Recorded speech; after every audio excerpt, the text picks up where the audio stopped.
Fans of the Horus Heresy and Warhammer 40,000, thank you very much for joining me for a different sort of video. And you'll see that there's nothing in our field of view at the moment, which is unusual because normally I'm talking about a model or a book or some other item, but today I'm talking about a concept. And as you notice from the title of this video, don't buy a repulsor tank for the reasons that Games Workshop want you to. And I just wanted to talk to you about that a bit, because tomorrow the new repulsor tank is being released.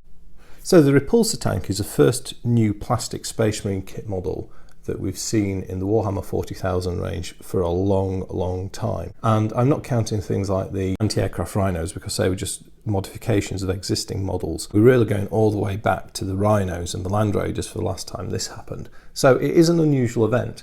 And the model undeniably looks absolutely fantastic. And I'll be buying one.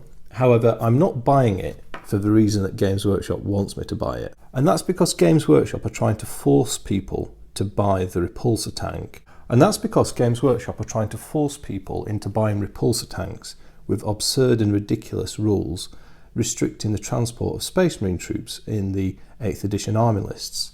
So most people I think are aware of this, but just let me run over that quickly if you're not aware. From what is in print at the moment, there's only one, I'd argue two vehicles that can officially carry a Primaris Space Marine model as a transport unit. The first, which is the most clearly defined, is a Thunderhawk gunship. The second, which due to some wording vagaries in the Forge World Index, is the Sokar pattern Stormbird. So there you go. Two models, one costing £450, one costing £850, I just forget. Anyway, maybe £750, £850. They're both extremely expensive models. All the other Space Marine arsenal, so all those Land Raiders and Spartans can't transport Primaris Marines, aside from the fact that Primaris Marines are the same size as a Terminator. And said transports can also transport Centurions, which are certainly much larger than Primaris Marines. So there's no logical reason to say that the Primaris can't be transported. And now that we have the background to this, whereby the Primaris Marines were actually conceived at the start of the Great Crusade, there is absolutely no technological argument within the fluff to say why they can't go inside. You've seen the little mug in shot, and there's no religious view with it here, but it's posing the question. It's presenting something paradoxical at first view.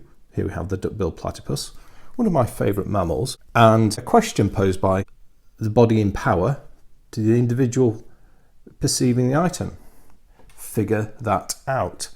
Well, I think the same thing applies with the repulsor tank. Games Workshop is trying to get us to figure out why only the repulsor tank, basically the only affordable model for the vast majority of players to collect, can carry Primaris Space Marines, and it really is very simple. This is my personal opinion. I think it's a pretty cynical commercial decision on Games Workshop's part to force people into buying the new repulsor tank. So otherwise in the game, how can you have a way of transporting Primaris models in your Space Marine forces? Well, basically you can't. And even the two vehicles that can transport them, so the Thunderhawk and the Sokar, are extremely exotic, difficult to use pieces in normal gaming. You know, they're in effect for apocalypse grade gaming only. So yeah, so that's what I think is going on here. And I'm yet to see a comment from someone, and I read all my comments, and I get a lot of comments around this, and I read a lot of other people's work on YouTube where they discuss this, and I'm yet to see a good, legitimate reason as to why Land Raiders, Spartans, or even the Mastodon assault transport can't carry Primaris Space Marines. There's no good reason. The only reason is to force people into buying repulsor tanks so you can have a transport option for your Primaris Space Marine armies. So that, I think, is a figuring out bit of our Primaris Repulsor platypus. That's what's going on there. That brings me back to the title of this video, which is don't buy a repulsor tank for the reason that Games Workshop wants you to. I can't think of an instance quite like this in the history of when I've been in the hobby, when Games Workshop's trying to make such a cynical and blatant grab to force people to buy things, because that is what in effect is happening. They are forcing the gamers into buying something.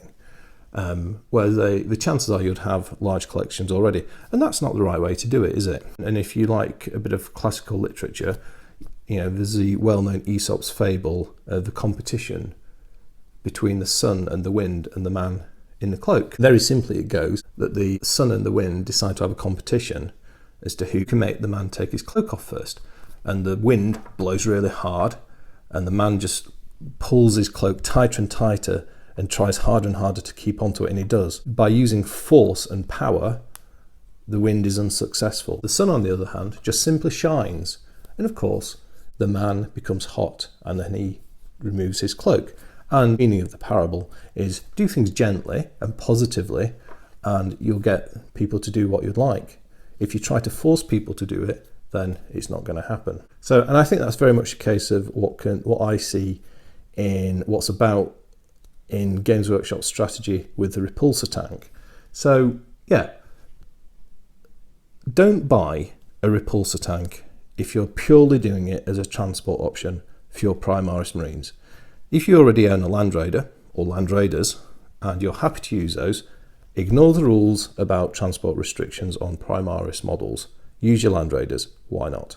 And if you own some of those exotic vehicles, very expensive exotic vehicles that we've all invested money into Games Workshop in effect to buy, so the Spartan and the Mastodon, ignore the rules on that as well. Use those to transport your Primaris. You've paid Games Workshop hundreds and hundreds of pounds for those models, and I don't think it's on for them to give us the middle finger as hobbyists with these transport restrictions. So that then brings me to the reason, well, why would you buy a repulsor tank? Well, you buy it because it's a fantastic model, and this is a sun-shining part of the parable, and it looks a great model.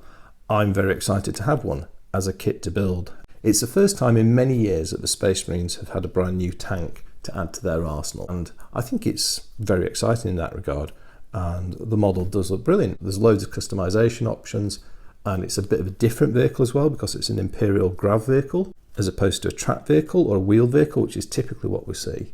And it's, it's a big Grav vehicle, so it's not like a smaller thing like a land speeder. So yeah, it all looks good, and all the weapons are good.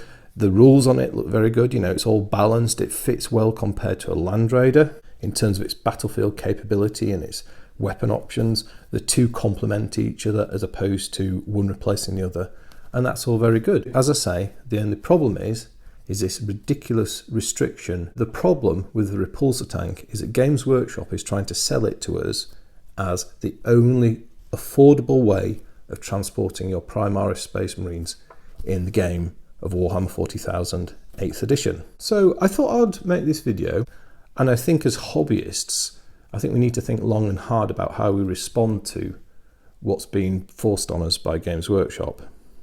Me and my gaming group are certainly going to ignore the Primaris transport restrictions, and we will just treat them as Terminator Marines for transport purposes. So they can't fit in Rhinos, they'll go in Land Raiders, they'll go in Spartans, they'll go in Mastodons. Simple. But there's a bigger challenge as well, because of course, what do tournament organisers do? And what do you do if you play at locations where Games Workshop has control of the game? That's a bigger challenge. But if everybody accepts it and doesn't do anything to push back against it, then Games Workshop will think, and it's just like dealing with a child, if you get bad behaviour and the child gets away with it and isn't challenged over it, they'll think it's okay and they'll do it again. And you could apply that to a pet or anything.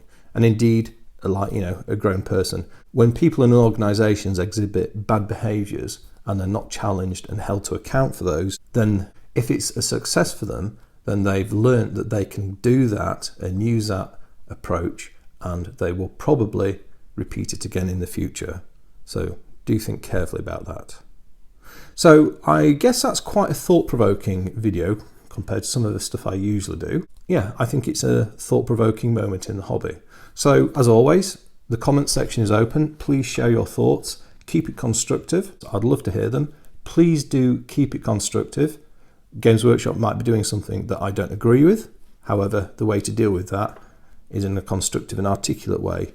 So yes, I'd love to hear what you think about this. Perhaps you think my opinion is completely wrong, in which case, set out your reasoning as to why you think I've read this situation completely the wrong way up. I'll be very interested to hear, as always. Anyway, that's all I have to say on this for a moment. So I think it's goodbye from me, and it's also goodbye from the platypus. So thank you very much for watching. I'll speak to you next time, and goodbye.